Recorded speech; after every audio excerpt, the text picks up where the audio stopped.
la deuda, ¿sí? Y bueno, y el retorno de la campaña de cara a las elecciones generales de noviembre, ¿sí? Bueno, el presidente de la Nación estuvo en Tucumán, ¿sí? Y bueno, y allí por supuesto, bueno, hizo un combo, obviamente al estilo de ellos, ¿no?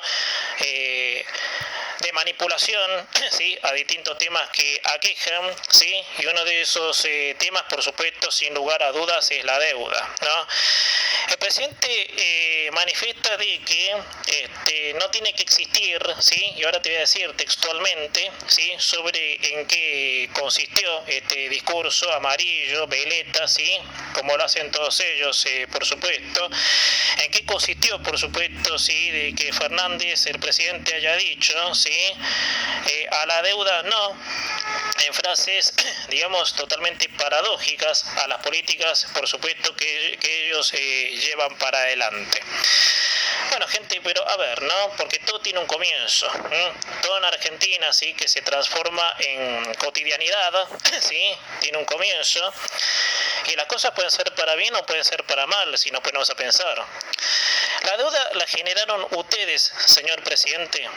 Realmente, si el científico exitoso cree, sí, que montar un discurso de campaña anteponiendo el tema de la deuda, claramente el señor sigue navegando en la estupidez total.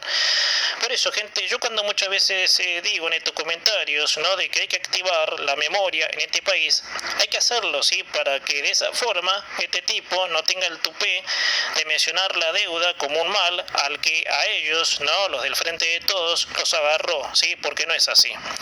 Además, si sumamos las burradas entre esta etapa de negociaciones con el FMI, hay mucho que encontrar en incoherencias del propio presidente y de la advertencia, ¿sí? Que los integrantes del organismo le hicieron a la Argentina, ¿sí? Bueno, hoy hubo, obviamente, hablando en este pasaje, una apreciación del fondo, sí, sobre la inflación argentina, ¿sí? Sí, que se refiere, por supuesto, a la emisión monetaria. Sigo con el comentario. La negociación con la deuda no termina porque hay que seguir pagando intereses. No sé si esta gente que nos gobierna sabe eso, no está enterada, pero bueno. Pero como les decía, si Fernández agarra el tema de la deuda con el FMI para ratificar al gobierno haciendo campaña, es realmente, sí, que esta gente que gobierna nuevamente la Argentina desde diciembre del 2019 nos toman el pelo, juegan con el desastre financiero y económico que ellos mismos hicieron, sí, con la brillantísima idea de gastar más de lo que ingresa en el Estado con capital genuino, sí, o sea, se gasta más de lo que ingresa y para, digamos, solventar ese gasto se imprime billetes, obviamente. En una de las frases, ¿no? El señor dijo, a la deuda le decimos no, basta de endeudarnos. Bueno, francamente podemos elegir entre el terreno, ¿sí? De la paradoja o de la ignorancia supina. Pero yo, no sé ustedes, eso por supuesto a criterio de ustedes, pero yo voy a explayarme más en el costado ignorante de esta gente, ¿sí? No restando méritos al costado más recurrente de ellos, que es la paradoja, porque todos ellos dicen una cosa y a los minutos contados dicen otra. De esas el presidente Lacayo tiene varias, ¿sí? De decir una cosa y borrarla con el codo. Pero la ignorancia, gente, es terrorífico el grado de ignorancia que tienen, por favor. El presidente manifiesta estar en contra de la deuda, pero si nos vamos a las metodologías más recientes que ellos han aplicado en nombre de la pandemia, han aumentado la asistencia del Estado, que eso implica una suba atroz al gasto público. Por ejemplo, en el 2020, ¿sí? Pararon el país cuando se pudo haber hecho algo, ¿sí? Para evitar recurrir al parate total. Muchos negocios, empresas se han fundido y para mantener a gran parte de los empresarios hasta que el presidente se le ocurrió expropiar, no sé si ustedes recuerdan ese pasaje, ¿sí? Donde el presidente le dijo a Cristina Pérez que la Constitución le permitía expropiar. Bueno, el gobierno, sí, le daba dádivas a algunas empresas. han puesto más planes sociales y elevaron el monto de los que ya estaban.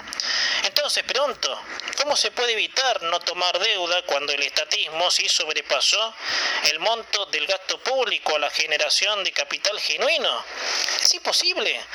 Encima el ignorante me viene a decir que no a la deuda. Bueno, maestro, parecíselo así, póngase de acuerdo. Porque no a la deuda y sí al gasto público, no sé, mucho no pega, ¿eh? El agua y el aceite no se juntan, señor, no sé si usted sabe ese dicho bíblico. O sea, somos estatistas y después nos hacemos los nacionalistas que no queremos tomar deuda. Me parece que eso es seguir firme en una nebulosa que lo único que está generando es confusión. Bueno, te decía, el acto sí fue en la provincia de Tucumán, un acto de campaña, por supuesto, sí, donde por supuesto el Frente de Todos dio su discurso en lo que sería el comienzo de esta segunda parte de este año electoral, sí. Bueno, para agregarte, de nuevo aparecen los spots de campaña, los actos para definir esta situación para bien o para mal, obviamente el próximo 14 de noviembre. El kirchnerismo es un combo explosivo en donde sí, lo que más salta, sí, además de otros chanchullos, claro, son los que les mencioné antes, la ignorancia y la paradoja. La ignorancia porque ellos insisten en metodologías que a la larga obligan al país a tomar deuda. Y paradójicos porque, en consecuencia de seguir en políticas que funden el país, claro, con el verso nacionalista, entre comillas, de la patria o el fondo, ellos optan por la patria, entre comillas. Pero ¿sabe qué, señor Fernández? Sus, entre comillas, patria, con E, porque viste en la entonación parece que ellos dicen patria, no patria. Sus patrias, señor, no genera riquezas. Su patria, sí, lo único que genera es clientelismo y escasez en todos los aspectos que se refieran en lo económico. Si su deseo, ¿no?, es que no quiere endeudarse más, sí, porque en otra de las frases el lacayo dijo basta de endeudarnos. Pues bien, si su deseo es no endeudarse, genere las condiciones para que el país no tenga que emitir deuda. Además, con la nueva restricción a la exportación de maíz, de la cual nos enteramos ayer, eso prohíbe el ingreso de divisas y por lo tanto el sistema financiero no se nutre de capital y el país entra en un déficit fiscal. Al no tener reservas el banco es como hacer de cuenta que el país no tiene recursos para solventar las necesidades, digamos, tener un buen sistema de salud, vacunas, comprar vacunas, por ejemplo, un buen sistema educativo, buenas obras públicas y encima de todo siguen imprimiendo plata falsa para dar más planes, alimentando el clientelismo por eso. Está la ignorancia y paradoja que tienen, que es para que el país estalle en mil pedazos. Pero ya sabemos a qué apuntan estos señores. A un país en donde el Estado sea el sostén de una masa, ¿sí?, a la que dependa del mismo, ¿sí? Digamos, destruimos el sector privado, imprimimos guita falsa y ya está. Pero con guita falsa no vive un país, porque la generación de riquezas es el principal motor para generar capital fresco, que también cuenta con la conexión y el enlace de los países del mundo. Es terrible ver, sí, realmente cómo este gobierno se empeña en caprichos sectarios y se niega a ver la realidad como es. Si el país está endeudado es porque las políticas de ellos nos llevaron a eso, con tácticas que por más que hayan sido probadas cientos de veces, siguen fracasando. Para que en el país no haya sí que emitir deuda, no tiene que haber clientelismo, un Estado opresor y la generación de riqueza para que se genere capital. Porque si lo quieren hacer de otra manera, por más que el lacayo diga, sí, la deuda no, basta de deuda y siempre vamos a estar pasando la gorra, porque en el país no hay recursos genuinos.